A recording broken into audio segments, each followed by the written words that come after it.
Hello everyone and welcome to today's question time live stream. We are live answering your questions about games development, Unreal Engine, anything you want at all. All you have to do is put your question into chat and we'll try and catch as many as we can whilst we are live. If I do miss your question, don't fret, just put it into chat again and we'll try and catch it as we go through it. So we are live and we're doing this all unprepared, so let's just jump straight in. Hello everyone in chat. Hello Eddie, hello Oliver, hello Flying Malky, Angus, Kuchas. Hello everyone, I hope you're all doing very well. So today we're going to answer a few questions that I've seen already come through. Let's take a look. Okay, so a few quick ones from a couple I've seen. So Quetchus is asking, on the newest inventory system, the tooltip doesn't go away in the inventory after right clicking again, only by pressing the inventory key to remove it. If there are going to be more inventory tutorials, then never mind. Yes, there will be more inventory system tutorials coming out. Real life at the moment has been a bit manic, a bit crazy. So things have kind of got delayed and so forth. So hopefully things are going to start turning around soon and we can get back on board with it. For example, just filmed a few more episodes of the survival series for Patreon members. They're out or coming out. I mean now. So we are slowly getting back into the swing of things, and we'll get back to that series as well. Another question I saw: could you go over some concepts of tying together? This is from Flying Malky. Could you go over some concepts of tying together all the small tutorial aspects of making a game?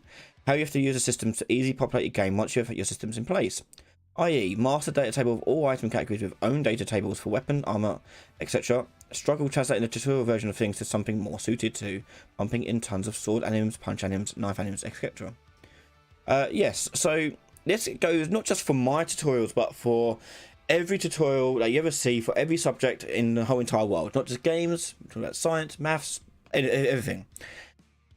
When you're learning these things, try not to just look at the tutorial as that is this, okay? You're learning how to make this.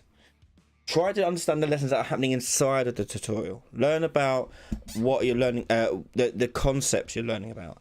So for example, in the videos I've talked about where I've used data tables, what I want you to take away from that is not how to make a data table for a crafting system, is how to make a data table and how to use a data table. And the tutorial is basically context for those core skills, and that goes for everything. Okay, it's like, for example, if you do maths, for example, mathematics, you probably had a question at school where it was like, G buys 5 apples and Lucy buys 3 apples. How many apples do they have together? Well, that math doesn't just apply to apples; it can apply to anything in life. So it's the same sort of thing here. We want to take away the lessons from the concepts. Okay. From the context. So that's when you want to really pay attention to when you're doing these tutorials, and not just mine but everyone's. And that's why I try to explain what I'm doing and why I'm doing it, is because they're the bits I want you to take away from it. Okay, so try not to follow blindly and try to take away the core concept, the overall generic concept, and then what that allows you to do is to combine things together as you get ideas. And be a bit more creative with it. You will need to be creative to solve these problems, that's for certain. But with a good plan in place, you can plan ahead and definitely build these systems up from the ground up that'll work for your games. Okay. World static. I did reply. Maybe check your spam. But I did reply. I remember your name, so it happened last week. But yeah, check your spam. If not, I'll email you again the same thing I sent. Okay. Can you do animation layers tutorial? Yeah, we will do eventually. Hi Ryan, how did you start coding Unreal Engine? I just opened it up and started going. I've been teaching games development for over 10 years. I've learnt all sorts of game engines, programming languages, and all sorts of things. So a lot of the concepts transfer over. There's not much difference between them, just the way they're presented to you. So just and the way I've learned Unreal Engine is literally just by using it every day. I use it every single day, trying out new things and experimenting. If I don't know something, I'll sit down and try and see if I can figure it out. If I can't, maybe I don't have the right skills just yet. So yeah. This is why did you start? Why did I start coding Unreal? Because I liked Unreal Engine. It's very good. Okay, so yeah. Oh, I've given it some. Right. Sorry. I thought it was not well. But yeah. Anyway, so I saw actually I saw a good question here coming up. Sean Smith is asking, hello, I was wondering if you have looked at the Lyra starter project and what your thoughts on it, if you plan to make any tutorials for it specifically. So, my thoughts on the Lyra project. It's cool, okay? But you can't really do much more with it. Okay, if you want to make a third-person shooter game, great, it works for that. But the moment you want to change it to work in something else, it kind of doesn't work. Unless you're comfortable going in C++ code and messing about with things in there, because they're using custom character setups and custom game mode setups and things like that. So, you're gonna have issues with it. I particularly don't want to do tutorials based on Lyra. I can do, but ultimately at the end of the day, it's going to be like make it from scratch yourself. Understand what you're messing about with, because a lot of the stuff they've done is under the hood and outside of what you can see, because a lot of it is in the C++ code. So you do have to break it open and have a look if you want to have a look. So Vlad's asked an interesting question about wading through water and dealing with water rising and affecting the player's movement speed. It's an interesting one. So let's take a look at how we approach this. So you're talking about a room, so let's make a little basic room for this. This one, we're going to go in here, make a basic room. And call it hollow. There we are. Okay, so with the water. Now, depends on your level setup. You may want water, you probably want water to be an actor in this case if it's rising. Most of the time games water is static, but if it is rising a level, you want to either be rising the water or lowering the level. And physics wise, it's probably easier to raise the level of the water. So you'd want a blueprint class for your water level. Go actor, water, and we're going here, and is. And if we add a volume to this, no, what do we want to add to this? We want to add, no, apologies, we want to add a physics volume. That's what we want to do. Physics volume here, and then we're going to go to the add over. No, add over here. What are we doing?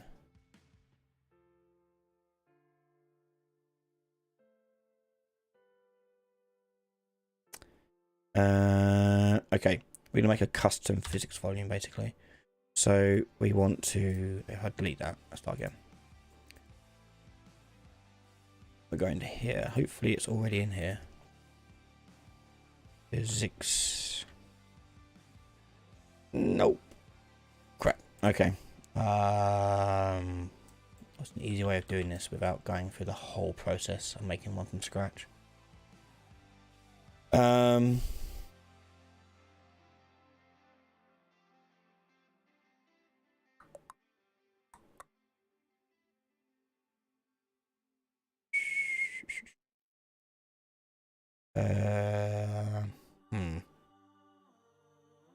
I guess we could attach it to something else that's rising.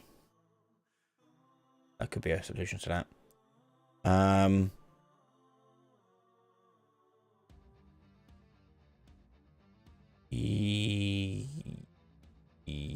Yes. Oh no, I'll tell you what we'll do. We can, if we click on the blueprint button here and try.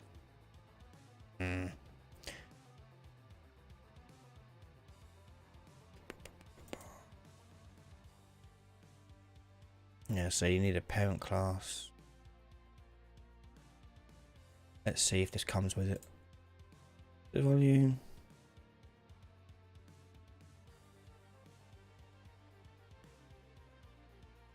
Oh, it's a child actor. Okay, sweet. All right, we do it that way around. Okay, cool. Right, no problem. Right, so it's a child actor. Okay, so that's all it is. And I've pre-assigned it here. So on this actor, you assign water to it. Water volume. There you go. And where is the volume for this? Is there no volume? I'm not too sure what this actor actually does.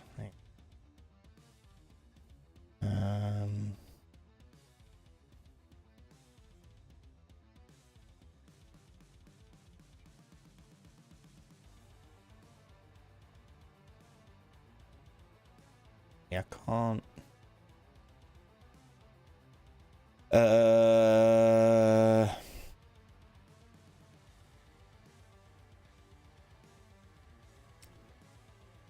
Okay, I probably have to add another volume to this then.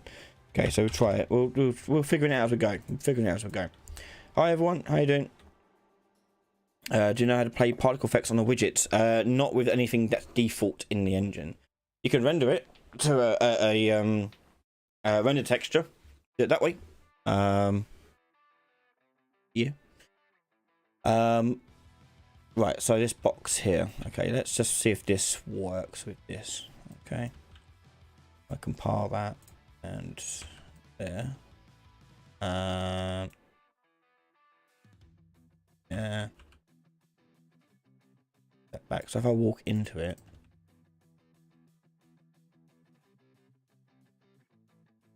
Oh.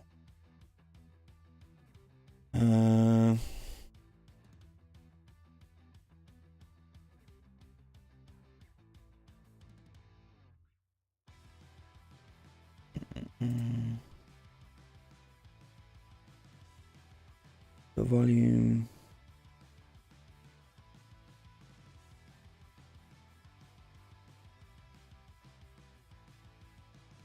If not, we'll fake it.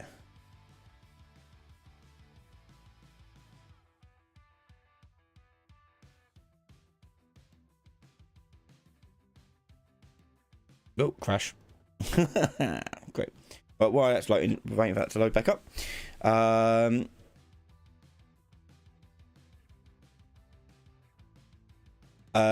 What was your favourite lesson in primary school? Was it maths or coding? Maybe other lessons, I don't know. My favourite lesson was maths. Coding didn't really exist back when I was in school.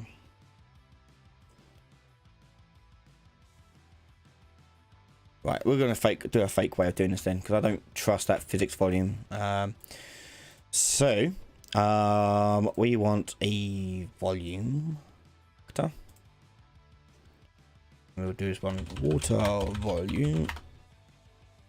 And open this up. And we're going to add a box volume to this box collision. And make it big up. There we are. Okay, and we'll start that underneath here. And we're also going to attach a plane to this so we can just see it visually. So So I'm going to move it. So when I'm moving this stuff around, what I'm doing is I'm moving it separately from the box first, and then I'm going to attach it to the box. So we have that layout there. Okay, so that's going to go like this, and that's at 0, 0. So I'm going to bring the box up to meet it, like so, and then I'm going to attach the plane to the box. And so then when I raise and lower the box, the plane will go with it. So let's add some water to this. Boom, boom, boom. Okay, so there is my basic water. Now to make this rise up, we're going to go into begin play, timeline, rise, and in here we're going to add a float track to this, and we'll call it depth, and we'll say that at time 0, 0. And time will be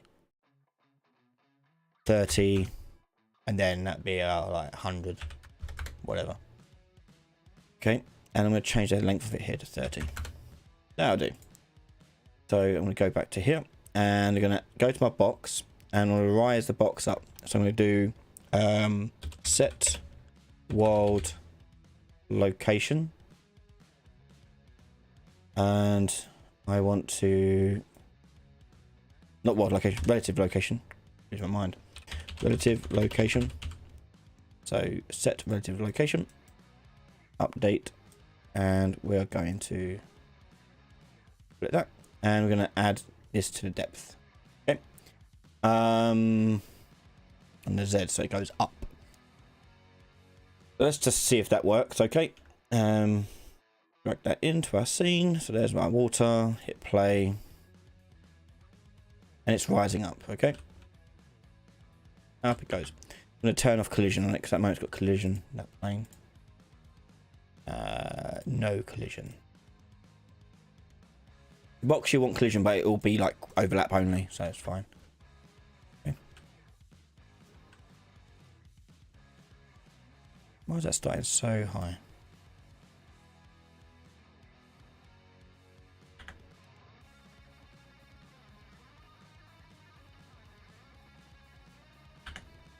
On there. Depth started at 0. Yeah, 0. Oh wait, yeah. Sorry, my bad. The starting location for this is -140, so I need to -140. There we go. That should now rise through the floor. Yay. Okay, so we want to walk through it, and we want to measure how much we are in it. Okay, and that will affect like speed and things like that. So if we think about the problem at hand, we need to work out the extent of our box and where our character is in relation to the box volume, and work out how much they're overlapping. Now, I don't think there's anything covering how, like, there's nothing built into Engine to do that. I'm seeing questions, by the way. Just keep putting them into chat, and I'll get them to it in a second. So we need to do a collision and work out how far the player's in. So first of all, let's get the player collision on it. So this will be we'll do a do any update of this timeline actually. We'll just print string if we're overlapping. So I'm gonna get the box collision, and we go overlapping. And go is overlapping actor, get player character, and put that in a branch so we don't get print strings when we're not in it. Like so. Okay. Oh. Okie dokie. So now it comes to the mathematics bit. So we need to get the bounds of the box. So with the box here, you're going to drag this out and do get component bounds. Okay, and this will give us the origin, box extent, and its sphere radius. The box extent is the thing that we're looking at mostly here. Now, I'm not too sure because we've applied an offset to it. I'm not too sure if this returns the origin. Oh no, that must be the origin of the component. Let me just put that in and just see what that's printing out. If you're unsure, like I am right now, of what the values are going to actually do, just chuck them in and see what happens. Okay, so yeah, it's giving me the actual origin of the component in the world space. Okay, so that's what I want. In relative space there. Relative or world? What was that actually? Missed that. Hang on, try again. World. Okay, it's giving me in world space. So I need to get the also the bounds of the player character. Get actor bounds, and we want only colliding components, and we're going to look at the origin and origin of this. So I'm not too sure how this will work actually. Let me just make sure there's no like overlapping sort of special thing they've already made in here.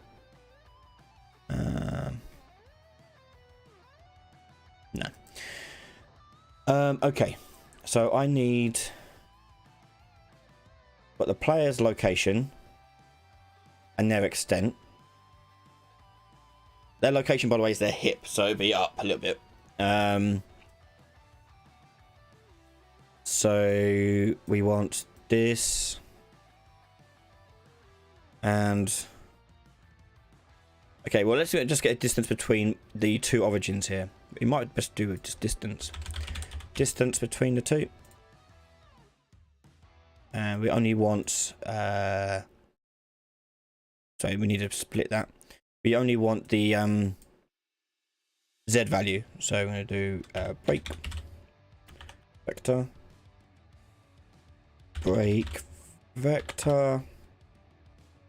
and we're going to split these into here because I only want Z, I only want the height, the depth, water, and we plug that into our print string. Oh, print string here.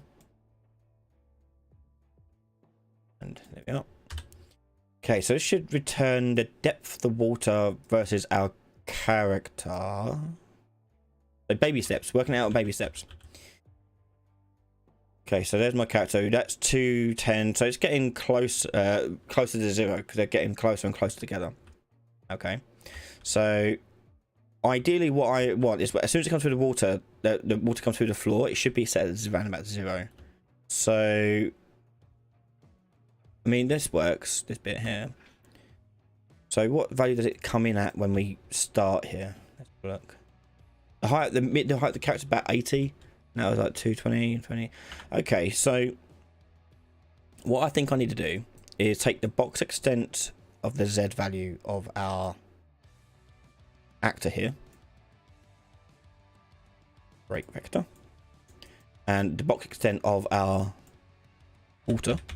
Break vector, and I want to take the player bounds here and take the Z and do minus or subtract that Z value there.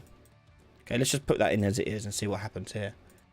Okay, so push play, and as we rise up, okay, so the value now is like 1. It looks like it starts at 140, which is good because that is the extent of the box. Or thereabouts, yeah, it's pretty much, yeah. So the theory is then, if I was to take subtract that as well from here, put that in there. Okay, let's see what we get now. Remember, it should start at 0 and then get higher. That's what we're aiming for here. Okay. No, wrong way around. So I need to take the...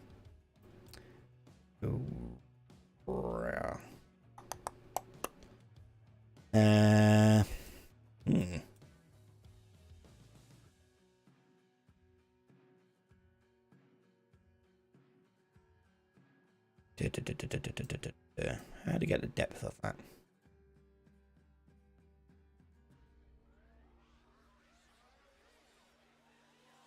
It'll be the distance that the origin is reaching this origin. That'll get shorter. Okay, I think I'm doing this the wrong way around. So that needs to be like that. Right, okay.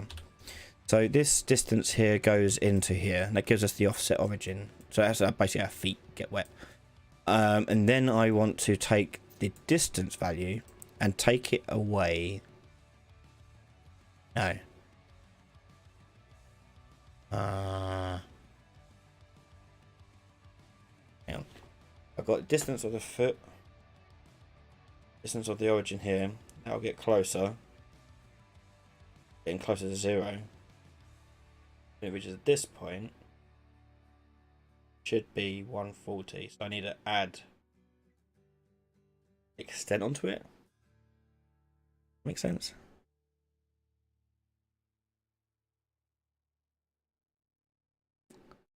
No, that makes sense. Helps to have a chalkboard or something, a whiteboard to do stuff on.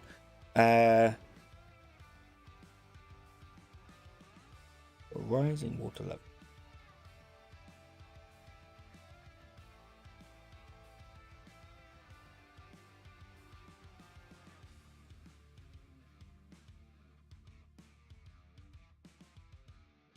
Oh, I know what to do. Fuck me, I've got an easy idea. Sorry for swearing.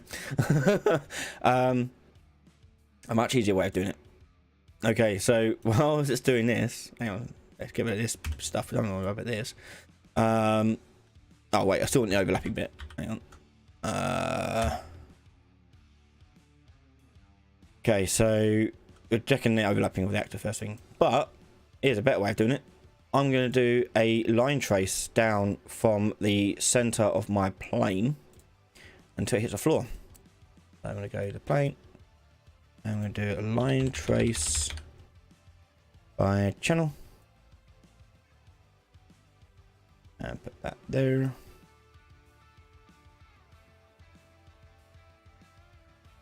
Now, I don't think that would take into account the players. Right, maybe we'll work it out.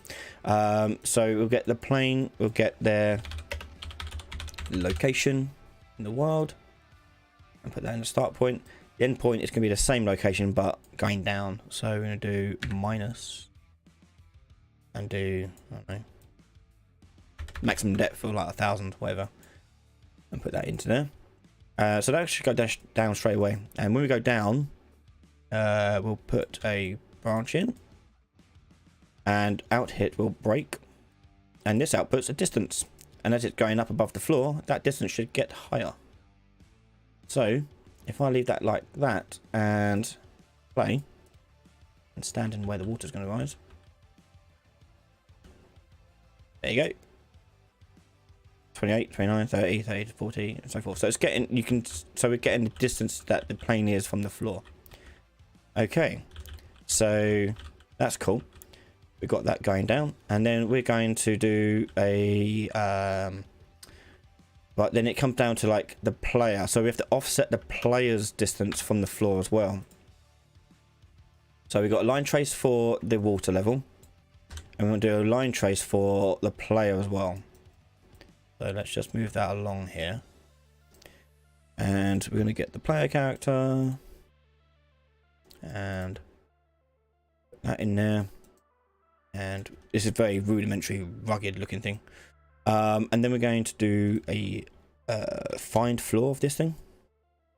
Is that part of it already? Yeah, find floor. There we go. Capture location. Now be get actor location.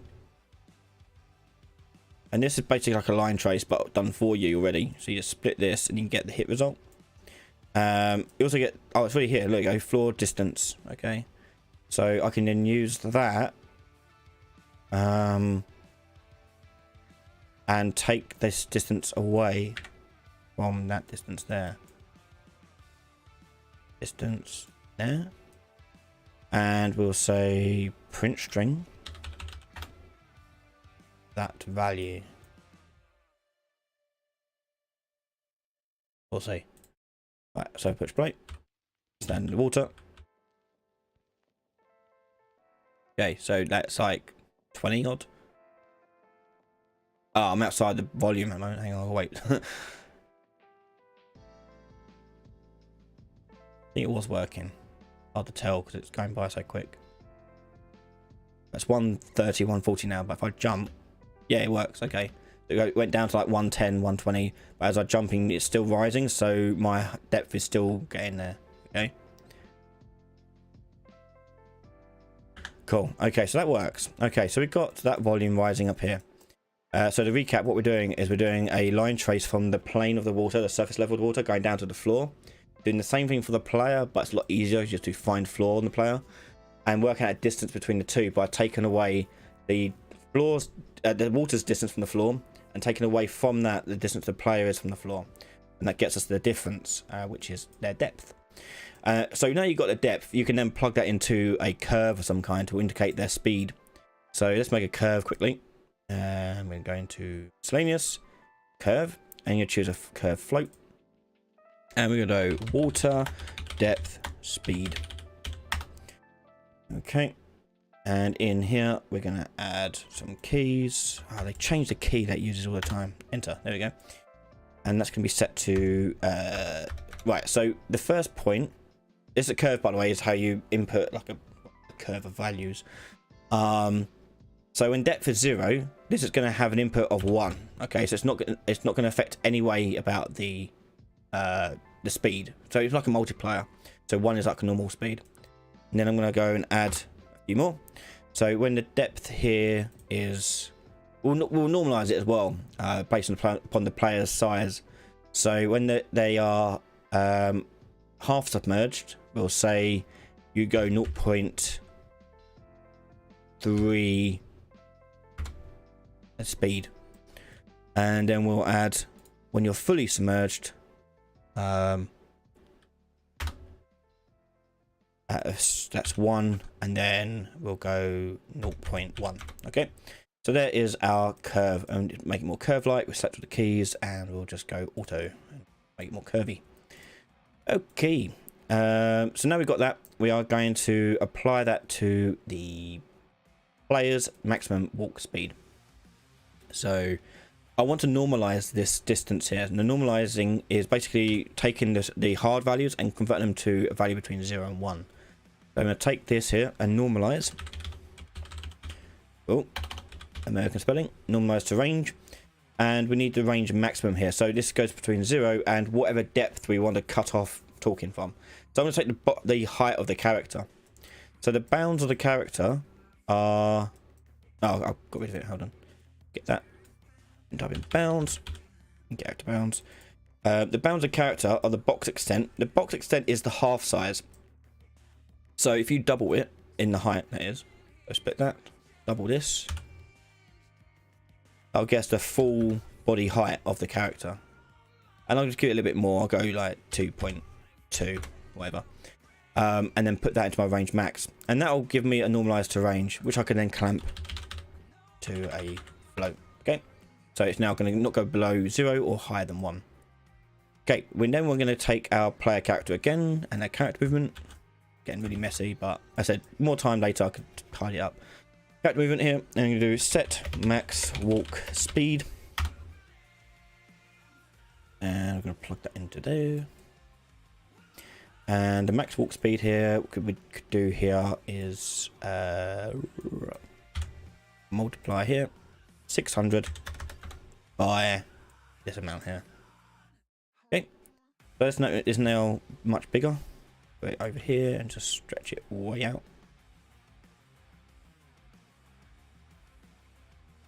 And hit play. Okay, so I'm walking and now I'm very slow. Okay, let's try that again. Oh wait, I didn't actually put in the curve. Water curve. There we go. Curve float. There it is. Okay, and the way this works is you have to compile it and then add it here. So we've got water depth speed. I'm going to drag that out and do get. And we're going to do get float value. And you just plug in that clamp value there into here, and that gets us the float value. And that's how you use curves. I've got a full video about curves later if you want to watch that, but here I can run around fully. Is it going to give us anything good? No. Why not? Let's see what this value is coming out as.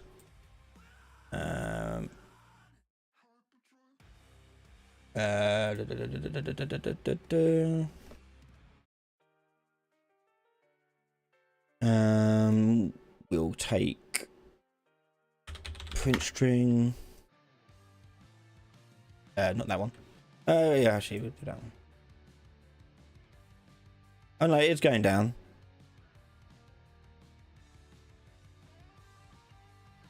Okay, just not at the rate I wanted to. But I am getting slower. So I just need to change that. On the water value. Probably this half size extent. Let me just use it as it is.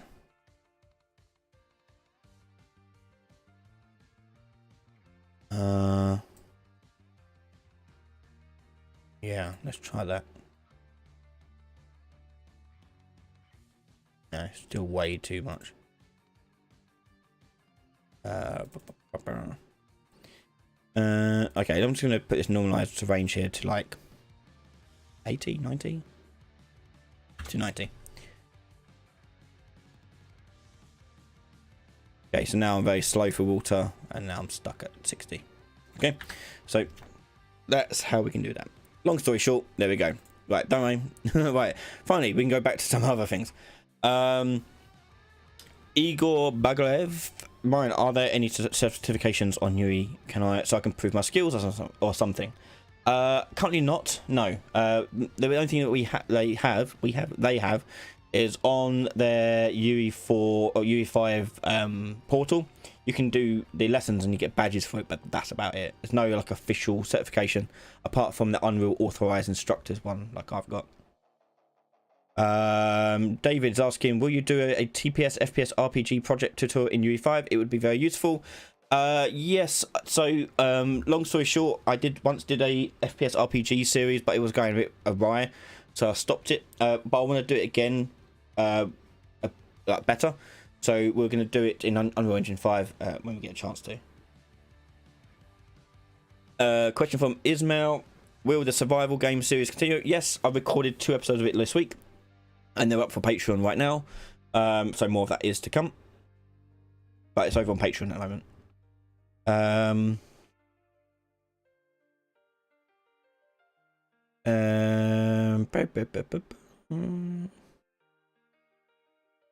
Qchus13, how do you make a mesh render target consistent across levels as well? Just by saving it to the save game and load it?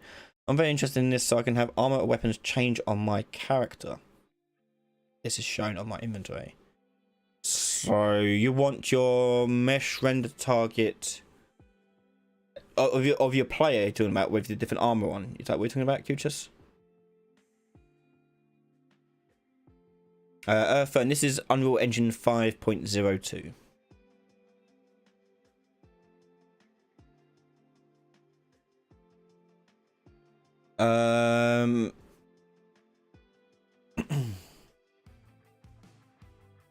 Yes, okay, so what would be the best way of doing that?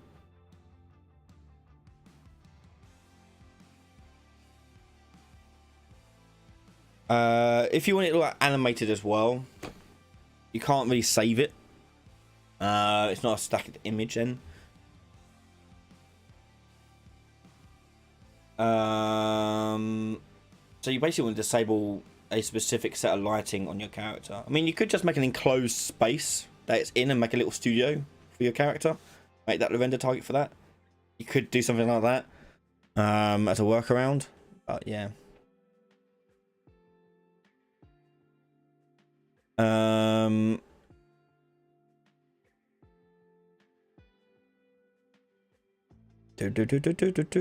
Rob Penfold has suggested a solution to Ocean Mark.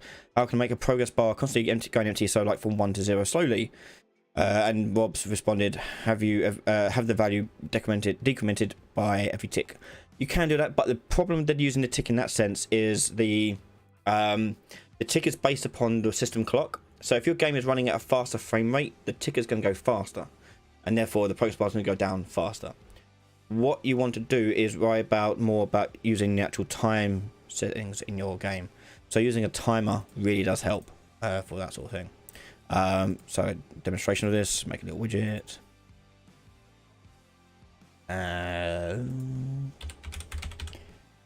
Make canvas panel, and in the canvas panel here, we're going to add a progress bar. And in the progress bar, we're going to just stretch it across the whole thing. Oh, like that. And we'll fill it up to start off with. Okay, so I'll make it deplete over time. So you don't want to be using tick. So instead, what you do is a timer. So you do set timer by event. It'd be very, very fast timer. Okay, so almost like a tick, but it's a consistent speed. Then it's not related to the frame rate of the computer. So we go 0 to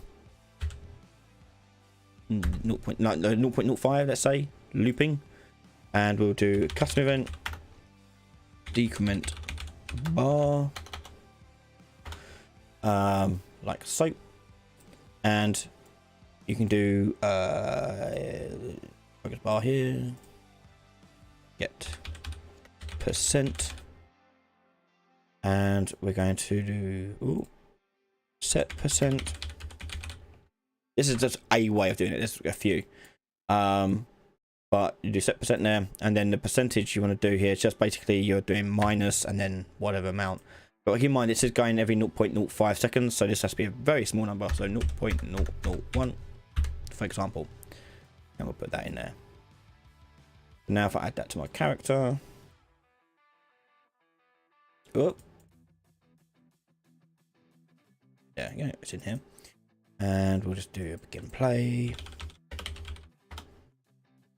and do create widget and choose our widget. Add to viewport. Okay, so if you look at the top of the screen, you should see progress bar here, and it's depleting. Okay, very slowly. I might have done it too small, but there you go. It is depleting. Okay, now you may notice it is a bit jumpy still. Now the way around the jumpiness is the second method of doing this, which probably might actually be the better way than doing it. So when you do the timer by event, you do this timer probably not as small, so you do like 0.1, okay, and that's going to go by 0.01. Now with the set percent, rather than doing it like this, we're going to do an finterp2 on the tick. So we're going to just take this out here, and we're going to take this bit. So we've got progress bar is percentage, take away a new amount, and then we're going to do set percent. Not set percent, sorry. Promote that to a variable. Target percentage. And plug that in. And then on the tick event, you can do an finterp. Ooh. Finterp2. And this will put in a delta time. The current value would be the percentage of the progress bar. The set percent would be this. Get rid of that. And the target will be our target percentage there. The interp speed here, we can do whatever speed you want. Like so. I've done 4 there. Compile it. So an finterp2 is going to move that value at the rate of the tick towards a new target value. And this should get you a smoother result at the top of the screen. Oh, too fast. Hold on. Let's make that a bit smaller.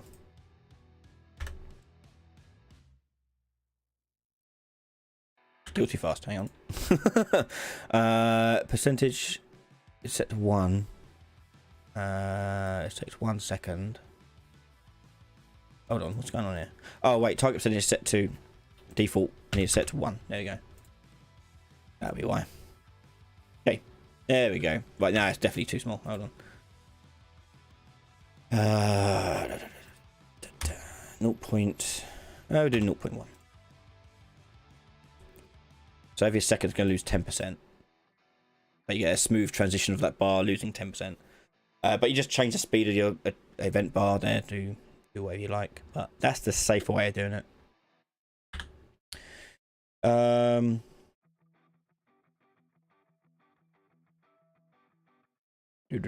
Can you share with us the inventory system? Can you share with us inventory system? I've got videos. I've got tons of videos about inventory systems. You can do, Igor. Yeah, you just message me. in the thing if you want. If I don't respond, it's usually because I'm in a meeting, training someone, or making something. But yeah, put a question to me there. Rob Penfold, in regards to inventory system, do you plan to do a tutorial on the ability to equip, use items directly from inventory? Not equip, but using, yes. We'll go through that process and how you can use it in the current setup we have to generate effects by items. Hello Ian, good to see you again. Is it possible to create a simple pulley system using the cables? From all my research, I've not found a way. Figured I'd throw a question your way. Do you mean a cable system like one of these up here? These things. Thing to know about these things, they are literally just for visuals. You're not going to be using them for anything else. So don't think about using them for like a pulley system or anything like physics based. They're not designed for it. They are simply just a visual thing. Okay, so yeah, don't worry about that. The way you'd want to do like a pulley system is you'd fake it. Essentially, the cables would be an animated texture maybe, or an animation of it moving, and you're just pulling it around. But yeah, they are just fake. They're just visual things. They can have physics on them, but they can't be used in that well. It doesn't really work.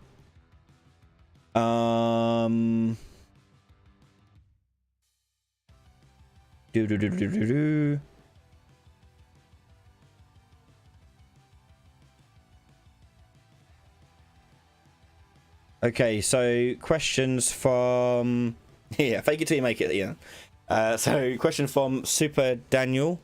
Hi Dorian, thank you for your videos. Any tips on how to do a game programming portfolio? What to include? I'm at university. Also, it might sound silly, but how do you keep game scale low? That's not a silly question at all. It's actually a very difficult thing. Many people suffer from it, like me, for example. But as for regards to a portfolio side of things, you want to showcase ideally like complete games, things that you or complete systems, things that have been robust and done. I'd say complete games probably more worthwhile than anything. And by me complete, I don't mean like a whole AAA title type thing. You want to showcase that you are able to solve problems and tasks and make something of your own design. So keep it small. And in regards to keeping it small, you want to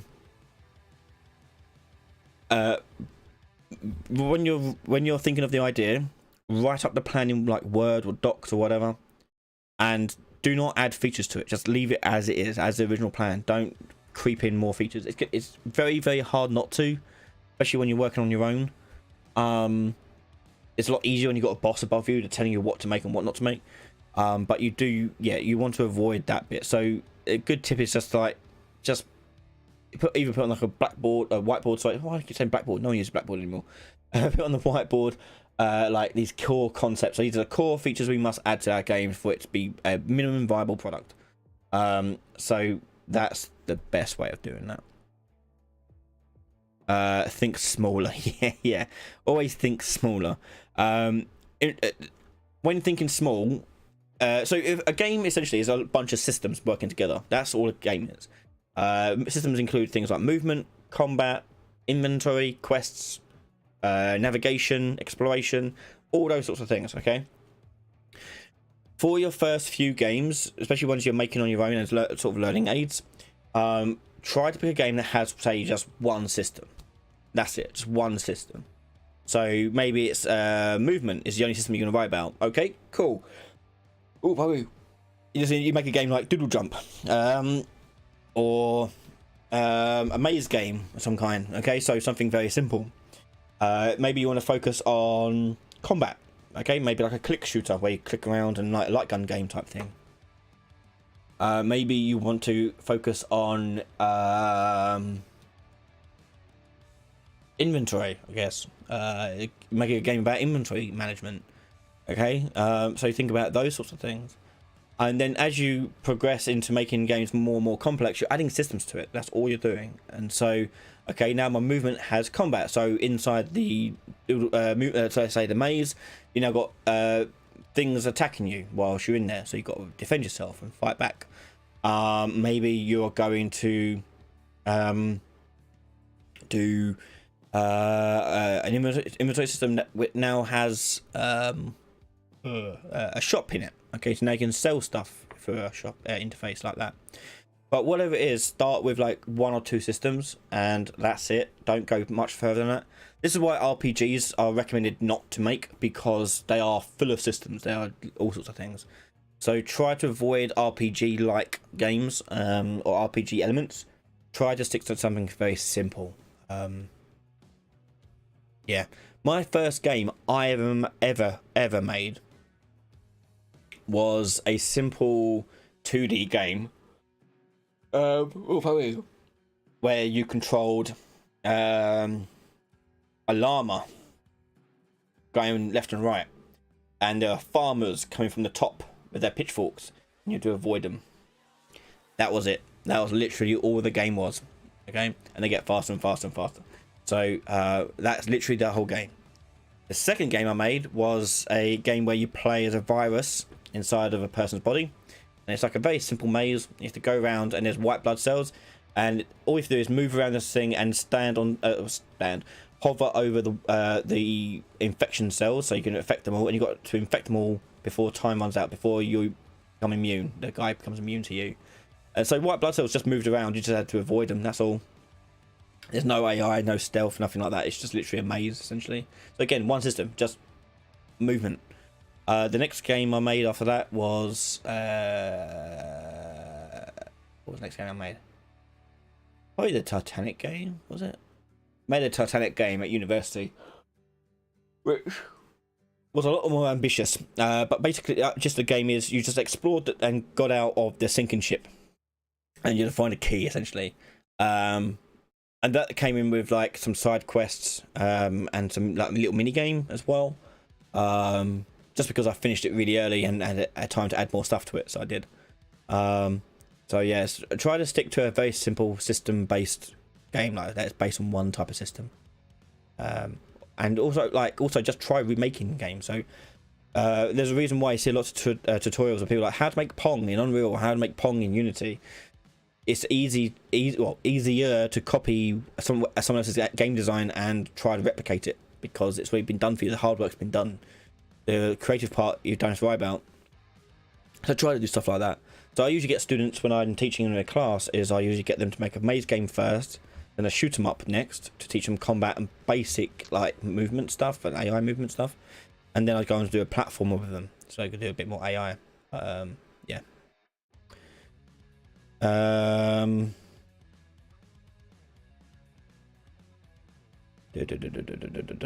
Remini. Hi Ryan, new to the channel. Question in platformer: how would you go about creating projectiles such as a cannon that fires bullets every few seconds? Okay, let's do that. Let's get rid of this water thing, 'cause that's quite annoying. And let's make a cannon. I wonder if there's one in bridge. Actually, let's use quick bridge. Never know, might get lucky.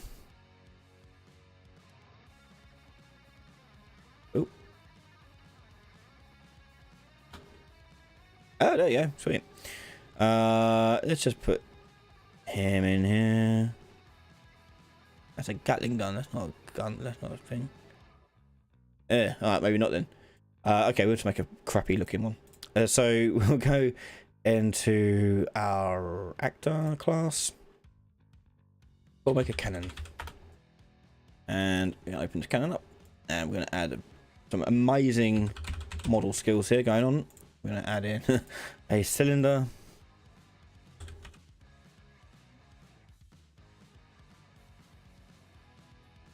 There. I'm gonna make sure it's facing the x-axis, by the way. Quite important, because we will be making it fire out the way it's facing.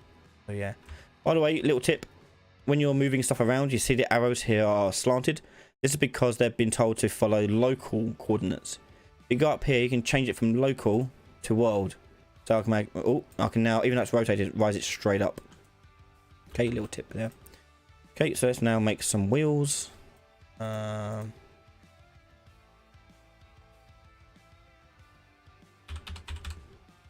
Oh,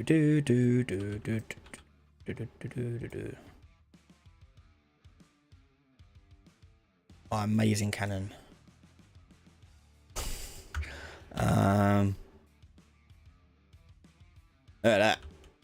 look at that bad boy.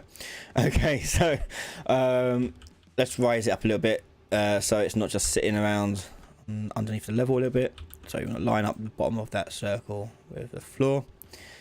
There we go. Okay, so that's our cannon done. Okay, so now make a cannonball. Backed up. Cannonball. And this is going to be just a ball. There. Okay, simple as that. Probably make it smaller. Oh, it'll do. Okay, so with the ball, you make the sphere the root of it because there's going to be a physics applied to it. So we can go to sphere like that. And then we're going to go and add a flying, no, not flying, projectile movement. Like that. And give it some basic speed. It'll be quite fast. So let's do 3000 by 3000 and max speed. And you want to just make sure to double check that your velocity is set to 1 in the x-axis here. That way it goes forwards. And that'll do there. And we'll come back to that in a minute. So on the cannon here, I'm just going to set up a timer here so he fires the thing. So begin play. We do a set timer by event. And the event here, we're going to drag down and do create or custom, to do custom event. Custom event and go fire cannonball. We'll say fire one every every 2 seconds on a loop. On fire cannonball, we're going to do spawn actor from class. I'm going to spawn in our cannonball projectile. And the spawn transform is where you want the cannonball to come out of. So we're going to go back to my viewport, and to aid things with this, we're going to add an arrow component to this. Arrow components are literally useless apart from being just useful visual aids for us. They don't actually do anything in the game. So we're just going to line it up like so. I'm going to change that back to local there. Line it up like that. So there is my arrow. And I'm going to move it back a little bit into the cannon. And I'm just going to change the length of it so we can stick it poking out at the end. Okay. Right, so go back to here. I'm going to drag out my arrow. And we're going to do get world location. I'm going to promote that to a variable. Oh, no, promote to variable. We're going to split it, sorry. World location goes there. And the rotation is also going to come from arrow. Get world rotation. There we are. And that is it. That's all we've got to do there. Now, for the cannonball, to stop it from hitting itself and getting the cannon, which we don't want to happen, obviously, we want our cannonball to ignore the cannon. So if you go to your cannonball object, or any projectile you're doing, go into here, go to begin play, and do drag out the object that's the physics bit. So this sphere here in this case, drag that out, and we're going to do set should, no, hang on, no, it's should, no, what is it doing? Ignore, there you go, ignore actor when moving, there we go. And we're going to tick should ignore. And the actor we want to ignore is the owner of the cannonball. So whoever shot the cannonball. So get owner. And now we just got to make sure we set the owner when we spawn it. So if we go back to the cannon and then expand over the options, you see owner, do self. So now it won't get clipped on itself. It will come flying out. Hopefully. Let's test that out. So let's put him on this little plinth here. Quite a fun little plinth. Cannon. My amazing cannon. There we go. Hit play. Right. There you go. One cannonball. Two cannonball. Cannonball. Okay.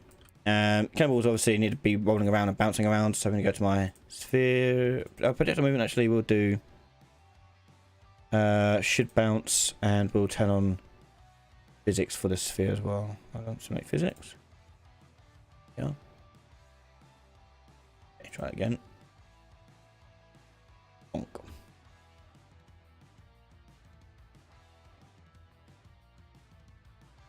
So you can do it with obviously any projectile from a player's gun, for example. If you're doing the rocket launcher, use that to ignore actor when moving. It makes it just ignore the thing that it's colliding with. You can also make it ignore yourself if you want to. You can make it ignore anything you like. Just plug it in. It will. But there you go. one auto-firing cannonball. And these things will last forever because I haven't told them to die. So they'll just keep spawning in. And I can push them around and all sorts of things.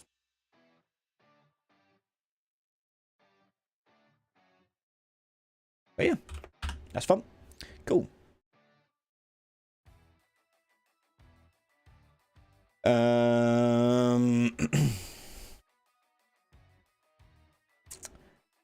Qchus is asking, what about loading screens? I see there's no good loading screen with blueprints done in Unreal Engine 5. So, yes, right, Vanilla, you want to focus on one system at a time, yeah. So with loading screens, everyone, loading screen essentially is just basically think of it like a curtain, okay, on the stage, on like a theatre stage. A curtain comes down, and whilst the curtain's down, lots of stuff's happening in the background. Everyone's getting ready for it. It works exactly the same in games. The loading screen is just there to hide all the loading in, all the things that are coming in, spawning in behind that load screen. So a load screen, essentially, all you do is you spawn it. When you go into a new level, you load it onto the screen. Okay, you can make sure it covers the whole entire screen. And then when you go into the new level, you make it sure it starts with that widget on the screen as well. And then that's usually where you start seeing the progress bar come in. If you want to do a progress bar, that's a bit more involved because you have to do a lot of things that checking like the progress of things loading in and coming like that, which probably involves some C++ stuff. If you don't want to do C++ stuff, you kind of just put it on, put a little spinning wheel on it. But you put a load screen on there, and you can check to see. You can also check to see if things are loaded, or you can do a timer based one to say that it's been long enough. Release the curtain. You may still see some popping and stuff, but by and large you're okay. But a load screen essentially is just going to hang on the screen until it's ready. I don't think you can do it in Blueprint. But look.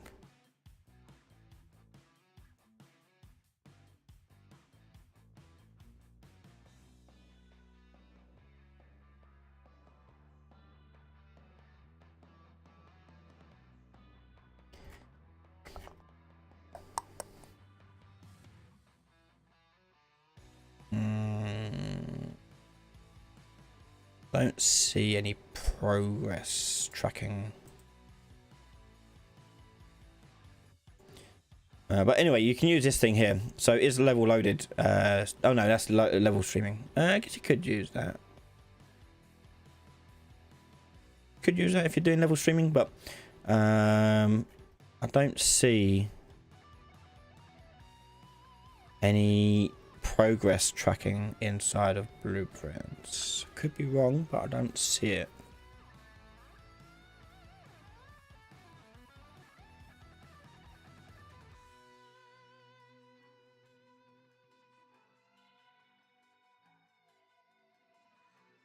There you go. So is loading assets.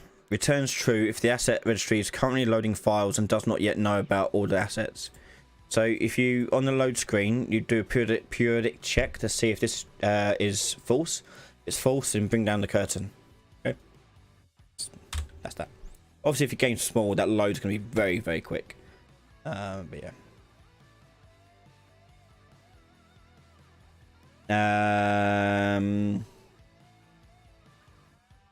Calming music laboratory. How to open door when 2 torches are lit at the same time. I don't know. Do I have time to do this? I don't know. Possibly. We'll do an actor. We'll do door. So the way I would do this is, let's say we have a. I'm not going to do fancy door. I'm just going to do a big block that's going to just destroy itself when it's done. Okay, I'm not going to go through the process of making the door move or anything like that.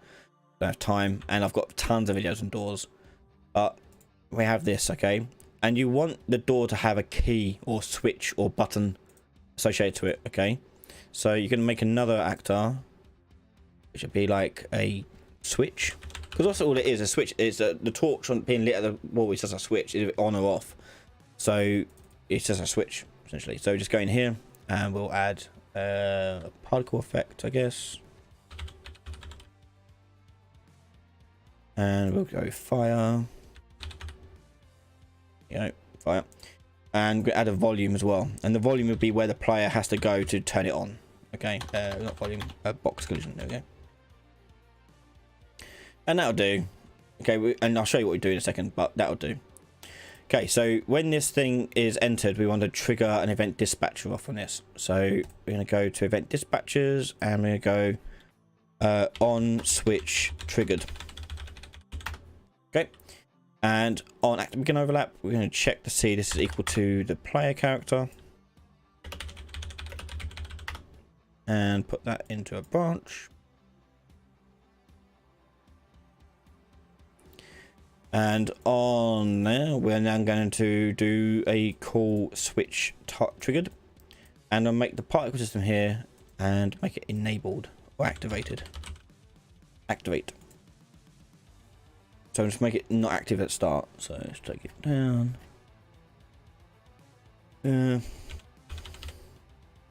Auto activate, turn off. There we go. So it's going to be off at the start until I walk into its volume. Okay, to demonstrate that working, if I go back to my level, okay, and we're going to put it in this square here. I'm going to drag in my switch. There it is. Now, when I've dragged it in, I'll put it where I want the fire to be, and then I go down to the details panel, click on the box, and you can move these components per instance. So the torch will stay there, but this box here will move position. I can change the size of it. I can do whatever I want with it. It's going to go there. So as my player, nothing there, but if I walk into it, it's going to start the fire. Okay. Switch on. We then want to go to this switch here and trigger a boolean, I guess, to say it's been triggered. So we're going to go create is on, and just set that to be true at the end of that as well. Ooh, there we go. Okay, onto the door. Now the door requires some switches on it. So we're going to go to the variables here, and we're going to have switches. And this, we will need a switch reference. So go to switch and switch actor. No, switch here, and we're going to go to object reference. And I'm going to change that to an array. An array or map. What would be the best way of doing it? Probably.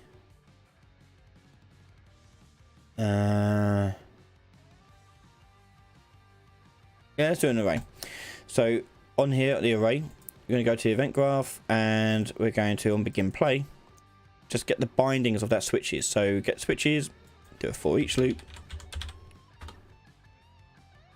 and we want to bind each of those switches to this door. So they are going to shout out something, and that something is on what's it called? Trigger? What did I call it? Yeah, on switch triggered. Bind event to switch triggered. There. And the event we're going to do here is a custom event to check switches. And check switches is a event which is going to fire off when we trigger one. And when we trigger one, we're going to check all of our switches to see if they're all on. There we go. Is on. And get is on. And what we're going to do here is actually if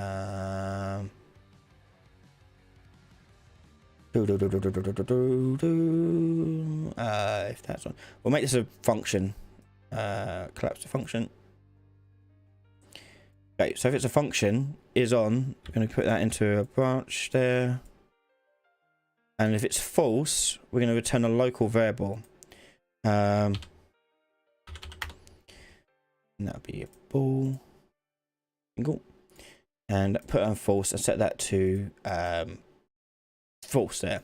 Okay, the default value for that is going to be true though. So when you call this function, that boolean there, L ball, is going to be true. And as we go through the switches, if any of them are being turned off, so it's false, it's going to turn L ball off. So they all have to be on in order for it to successfully get through and not affect the L ball. Then I've completed here. You're going to do a return node. And we're going to output the L ball here. So then on my event graph, I can call this function here and tell it to destroy actor if that's true. Or open door or whatever I'm going to do. Destroy actor. Save time. I'm not going to go through the door thing. But anyway, So the way this works is you go to the switches. We can make them editable.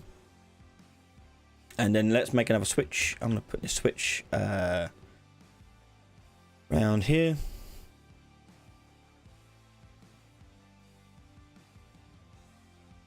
Like so. Okay, and let's put a door in. Like so. I'll make it big and obvious. Yeah. Right. So the door at the moment won't do anything. Okay. Now I made it editable. Then the switches. So if you're on the right hand side details panel, you should see switches appear here. Okay. So when you tick something that's editable, it'll appear at the bottom, allowing you to change that property per instance. So I can go to switches here, click on the plus, and I'll just assign whatever switches I want. So I can go to here and click on this one, and make another one, and click on this one with the dropper tool. And there are my two switches. So if I turn one on, nothing happens. Turn two on, it should work. Damn you, why am I working? Hang on. Go through your switches, bind event switch triggered. Oh wait, it's because my switch here, I need to put switch triggered after I set is on. There we go. Right, do that again. So one switch and then two switch. There we go, and away it goes. Okay, so you can put those switches anywhere you want in the home turn level, anywhere you want. Put them right next to the door, far away, whatever you want, and you can, so long as you tie them up with the references there, you're okay. But that is how you do like a door opening with two torches at the same time, and those torches are literally just switches. So at the moment I've done like a volume where you walk into it, but if you have to hold like a torch to light them and you do an animation on it, fine by me, you just do that. Okay. So yeah, try that out, and that is how you do stuff like that. So we're going to call it an end there. We are at gone over time here. So thank you very much everyone for your questions. This video is going to be made archived for Patreon members only for the first week. So everyone else, you can watch this live stream archive from next week onwards. So I want to say thank you to all my patrons and YouTube members, and as a reward you get these live streams exclusive for a week or so. Okay. So thank you very much for joining us, and we'll see you next Wednesday for the next question time. Thanks everyone, and have a good night. Bye bye.